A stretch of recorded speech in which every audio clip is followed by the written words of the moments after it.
Jennifer Lopez and Ben Affleck are reportedly trying to sell their home amid rumors that they are getting a divorce. It's the Beverly Hills mansion they bought together after they got married. TMZ released this exclusive article today. Multiple sources tell the outlet that J.Lo and Ben are using a realtor named Santiago Arana from the agency to sell the home that they bought a little over a year ago. At the time, the newlyweds bought the mansion for just over $60 million. TMZ had previously reported that Ben Affleck had already moved out of their house and into a rental in Brentwood, and sources tell the outlet that J.Lo is already looking for a new house. They say the realtor has been showing their house for around 2 weeks. So far, there are no buyers. The outlet reports that J.Lo and Ben are asking for around $65 million for the house, and they're insisting that J.Lo and Ben are really headed for divorce. They have been seen together amid the rumors that they are splitting up, and none of this has actually been confirmed by J.Lo or Ben. As much as some people dislike Jennifer Lopez, divorce is just so hard, so I'm wishing them both the best. Do you think they're actually headed for a divorce, or is this all just speculation? Let me know your thoughts down below and follow me for more celebrity and entertainment news. My mom grew up loving Barbra Streisand, so she passed that on to me, and the love of musicals and kind of all that stuff. And so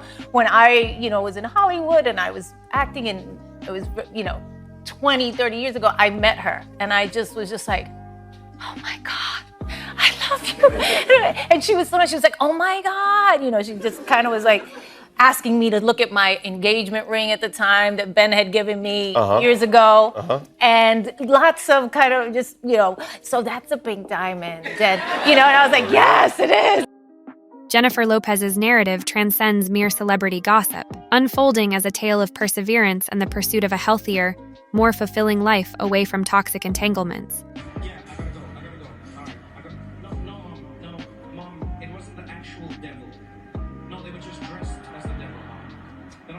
One thing you can always trust in, oh God, family. We do our best. We try our best. You don't need to worry about Ben. Let me just tell you. That they were seen in public together in, more than a month. Yeah, 47 days. 47 days. The flowers were not for Ben, but they both showed up with flowers. They went to go see one of Ben's kids was starring in a play last night, a school play, and Jen was there as well with Emmy, and they all went in together as a family, and they went and saw the play, and then afterward, Ben drove Jen and Emmy home to Beverly Hills. Okay, we're not doing that. Thank you so much, guys. Really appreciate it. Thank you. You know better than that. Come on, don't come in here with that energy, please.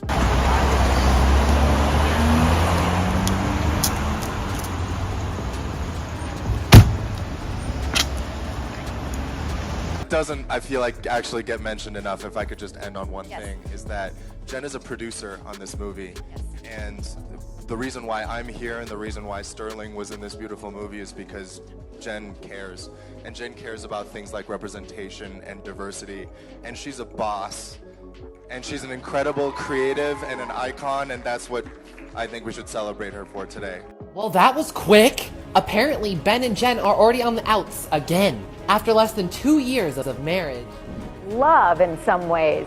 Yeah. But then they realized there was difficulty, and maybe, they've grown apart. They're two completely different people.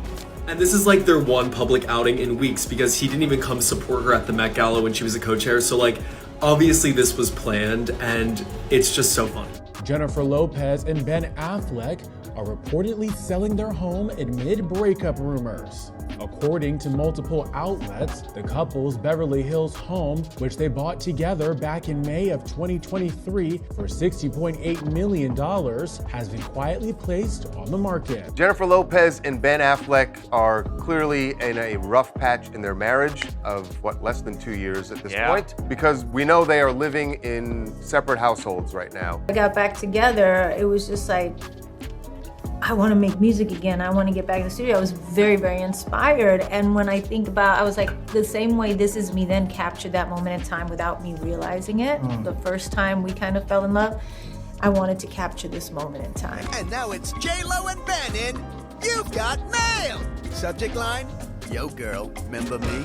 So Ben Affleck and Jennifer Lopez didn't just suddenly start hanging out together 2 weeks ago. He started reaching out to her in February, sending her emails. I've always, for better or for worse, have followed my heart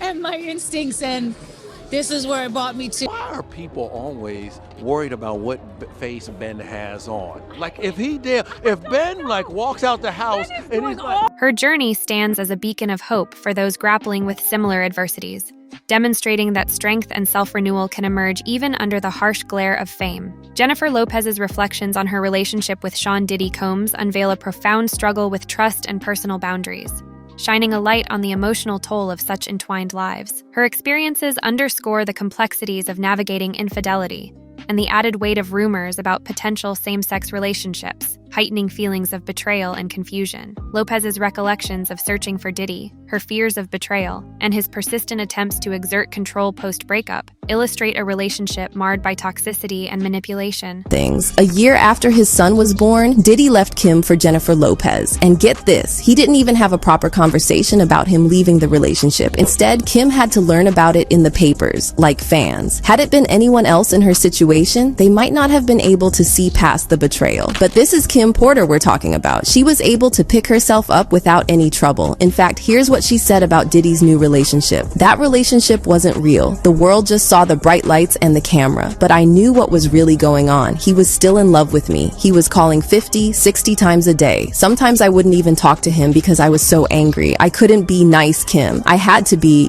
that B word, like this is not going down. Kim might call it love, but to others, it may seem like an obsession and a dangerous one at that. You see, despite being with Jennifer, Diddy continued to keep an eye on Kim, particularly her dating life. He would have his men follow her around and report back to him. We would leave Jennifer's house. He would call a babysitter. If Kim was out on the town, we was going to every spot in New York City that the babysitter thought she was at. Do you hear me? Even when he wasn't dealing with her, he wanted complete control over her life, over what she did and how she did it. According to Mark Curry, Diddy bugged Kim's phone to figure out who she was talking to. Anytime a man would go out his way to wiretap someone's phone or put taps in their homes just to monitor their conversation, that's a sign of insanity. So when you see someone doing that, you can imagine everything else they do. What do you think he's going to do if he found her on the phone talking to someone or feels that she's cheating on him or somebody sleeping with his girl? What you think he's going to say? Ooh, I caught you. And it's during one of these calls that Diddy discovered one of Kim's romantic interests, Shakir Stewart, a respected lawyer turned record label executive. At the time, Diddy was still dating Jennifer, implying that there was nothing teeing the two. However, as a control freak, Diddy couldn't stop himself from going mad. According to rumors, he lured Kim on a yacht to confront her about the alleged relationship. An argument ensued, and in the morning, staff members heard screams from inside the cabin. Word on the street is that it's here that Diddy gave Kim a broken nose. That's the nose they had. She said they tried to make it seem like she slipped and fell. She slipped and fell and broke her nose. Obviously, he couldn't have her walking around with the evidence, and so the rumor goes that he flew in a surgeon to cover up his crimes, which is exactly what he used to do with Cassie. Weirdly enough, Diddy was pretty good at covering up his crimes. There are hardly any images of Kim with a bandage on her nose on the internet. It's like someone went out of their way to make sure all such images were erased from existence. However, this incident only scratched the surface. Now, they started dating back in 1999 when Diddy was making waves in the industry.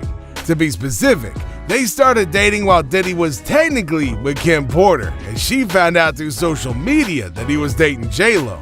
Get into it. Jennifer stands by her man and issues several statements to the press. She got a statement saying, I was with Puffy all night and he didn't have a gun. She just said, look, I love Sean.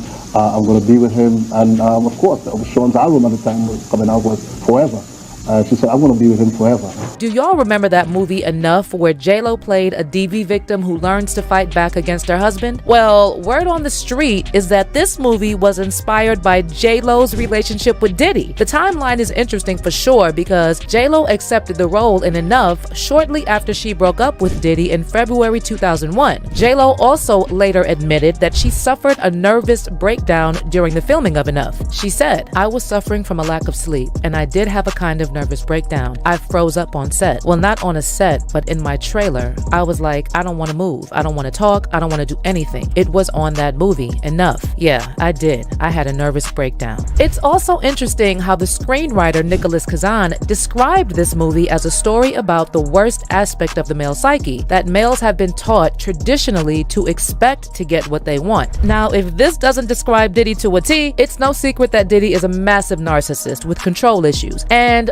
multiple people who have worked closely with him said he was obsessed with controlling women even after he stopped dating them. According to Diddy's longtime bodyguard, Gene Deal, even after Diddy and J-Lo went public with their romance, Diddy was still obsessed with controlling his ex, Kim Porter, and he had people following her around to see what men Diddy could do anymore. But when he met Cassie in 2005, he apparently became obsessed with her because she favored a young J-Lo. And there's a lot of speculation that at least part of the reason why Diddy treated Cassie the way he did was because she looked like J-Lo, and Diddy finally found someone he could have complete control over. I mean, we know how vengeful Diddy is towards people who stand up to him and break free from his control. Just look at how he did Aubrey O'Day from Danny Kane. The issue with him controlling Jennifer was that she became a megastar, so he couldn't just sabotage her life and career as easily as someone with less star power. Just think about how many bad boy artists didn't get past a certain point of commercial success, even though they were some of the most talented artists in R&B and hip-hop. Anyway, back to how Diddy saw J-Lo and Cassie. Cassie really looked like a baby-faced version of J-Lo when Diddy met her, and what Diddy did to Cassie could have been some sort of sick payback for J-Lo in his mind. Diddy ended up controlling every aspect of Cassie's life, and that just shows you how twisted and evil he is. Kim Porter died shortly after she reportedly started writing a tell-all book about her life, and then J-Lo escaped and became a superstar independent of Diddy. So since Diddy couldn't publicly humiliate and destroy one woman who left him, he found another, put her in the same position, and broke her to satisfy himself. Of course, this is all speculation, but it's not like Diddy hasn't shown us time and time again what kind of person he is. Anyway, a lot of people are now saying J-Lo should speak out on Diddy and what she went through with him. But honestly, I don't think that's gonna happen because J-Lo has 2 kids and then a whole blended family with Ben Affleck. So she probably wants to stay as far away from Diddy's mess as he.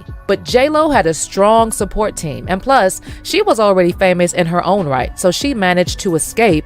Diddy's tactics, such as using social media to reminisce about their past after Lopez had moved on, exemplify classic manipulative behaviors aimed at maintaining dominance. Shine take the fall for it. The incident took place in 1999 inside Midtown's Club New York, where Diddy, J-Lo, and Shine had been partying. According to Paper Magazine, at around 2:20 in the morning, Diddy accidentally bumped into a man spilling his drink. And this man happened to be Matthew Allen, aka Scar, a Brooklyn ex-con. Scar allegedly threw a few fat stacks wrapped in rubber bands in Diddy's face, and he also made some comments about Diddy wasting money for no good reason. Before you know it, things heated up and shots rang out. According to multiple eyewitnesses, some of the shots came from Diddy's gun, and 3 clubgoers ended up injured, with one woman taking a hit to the face. Diddy and J-Lo quickly left the venue and escaped in his 1999 Lincoln Navigator, but they ended up getting pulled over after running a red light. Turns out they had a stolen 9mm handgun stashed in the trunk, and they were both arrested. But the nightmare wasn't over for J-Lo. She spent the next 14 hours locked up, and one police source said she was crying and sobbing hysterically the whole time. Shine and Diddy's bodyguard also got arrested for their involvement in the incident, and Shine ended up serving a 10-year prison sentence. Diddy, however, managed to dodge a jail stint thanks to his high-powered legal team featuring heavy hitters like Johnny Cochran and Benjamin Braffman. Diddy's lawyers successfully argued that Diddy was acting in self-defense, but the word on the street was that Diddy left Shine hanging, and Gene Deal spilled that Diddy put the squeeze on witnesses, pushing them to flip and testify against Shine. Yo, bro,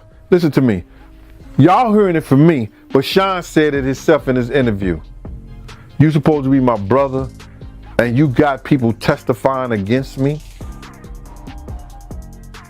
Those people were testifying, they were brought to Puff first.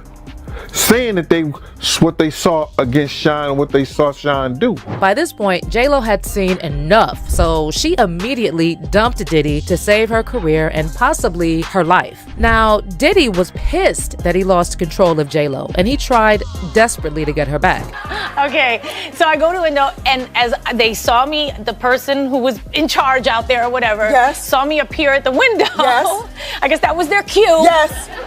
And they released like hundreds of doves, white doves. Oh my God, I can't breathe. Right, and I was like, oh my God. Did it work? Did you go back with him? No. Oh, so that didn't work. All right, two more things, Doug, and then we can go to the break. Did you give back the Bentley? Yes. See, because that's what a girl does. Yeah. And one more thing. And the rolls. And the diamonds. And the diamonds. But no amount of doves or Bentleys was enough to convince J-Lo to go back to Diddy. She quickly moved on with Ben Affleck and completely rebranded her public image. At this point, there was nothing. The impact on Lopez was profound, forcing her to confront her desires in a partner and envision a future free from doubt and mistrust, centered on family and stability. Her decision to end the relationship stemmed from a realization that she deserved better. Diddy's disruptive behavior on Lopez's film sets, including creating scenes over professional demands like filming kissing scenes, highlights his invasive control over her career and personal life boundaries. Oh God, I mean, we went through some very traumatic events. This incredible stuff was happening in my career, and at the same time, he was going through the trial. It was a lot of stuff to deal with. Know who I am. This is what it is. Diddy and Jennifer Lopez had a very public relationship, and it wasn't the healthiest one around. After years of rumors, J-Lo is now disclosing her terrible relationship with P. Diddy. Lopez has also explained why she hated Diddy so much and how she came to the decision to shut him out of her life. And it has everything to do with Diddy's appetite for men. I got caught up in the hype a little bit. You know, Jennifer, she's definitely a bad chick. It appears that Diddy abandoned her quite devastated after their brief romance. She said that she would let them both drown when asked whom she would let drown, Ben Affleck or Diddy. You look in the ocean, you see Ben Affleck, and you see Diddy. Jennifer had remained silent about the high-profile romance all this time, but she's finally talking about it. And it's just as horrible as we thought. She claims that it was the first relationship she had in which she continuously worried that her spouse was being unfaithful. Sean Combs and Jennifer Lopez had a brief relationship that lasted around 18 months, but it turned out to be one of the most challenging periods in her life. Jennifer has now given us a glimpse into the reality of her relationship with Diddy and how she was ultimately able to leave it. It was the first time I was with someone who wasn't faithful. I was in this relationship with Puff where I was totally crying, crazy, and going nuts. It really took my whole life in a tailspin. Because of how awful things had gotten, she couldn't stop looking for Diddy for fear of catching him cheating. Being so certain that the person you love might be lying to you at any moment must have been intolerable, especially if you suspect your man is sleeping around with other men. Jennifer discussed this challenging period in her life and recalled having to go banging on hotel room doors in search of him. I can't remember right now, but I won't say it didn't happen. I never caught him, but I just knew. He'd say he was going to a club for a couple of hours and then never come back that night. And Lopez experienced a profound insight as a result. She didn't want to commit to a partner who was so untrustworthy. I had to think, do I want to be home with kids in 10 years wondering where somebody is at 3 in the morning? This insight played a significant role in her ability to recognize her connection for what it truly was, a toxic dependency that would only work. In the broader scope of celebrity relationships, this narrative serves as a stark reminder of how power dynamics, public personas, and personal insecurities intertwine to complicate private lives, subjecting them to intense public scrutiny and speculation. Ultimately, Lopez's journey through and beyond this relationship underscores her resilience and personal growth. Her ability to navigate these challenges and emerge stronger resonates deeply with many facing similar struggles. It emphasizes the universal importance of recognizing one's own worth and seeking supportive, trustworthy relationships, irrespective of one's public status. And looking back at how Diddy treated J-Lo, it looks like he tried to control her too. In fact, it continued long after J-Lo moved on. To give you just one example, shortly after J-Lo reconciled with Ben Affleck in 2021, Diddy posted an old photo of him and J-Lo holding hands, talking about some throwback Thursday. Look, This is textbook narcissist behavior. And when Diddy did an interview with Vanity Fair a couple of months later, he lied through his teeth and claimed his post was completely unrelated to J-Lo getting back together with Ben. I don't have nothing to say about her relationship or her life, Diddy told Vanity Fair. Now, we also know that Diddy cheated on J-Lo constantly while they were dating, and while at the same time being super controlling of her. He would even show up to her movie sets and make a scene when he found out she had a kissing scene, like the time she was filming The Wedding Planner with Matthew McConaughey. What y'all shooting today? The last scene of the movie. Oh, that's hot. What's the last scene consist of? Of what? There ain't no kissing going on, right? Yeah, he has a problem with stuff like that. There better not be no kissing going on. Not like a kiss like with tongue. Nah.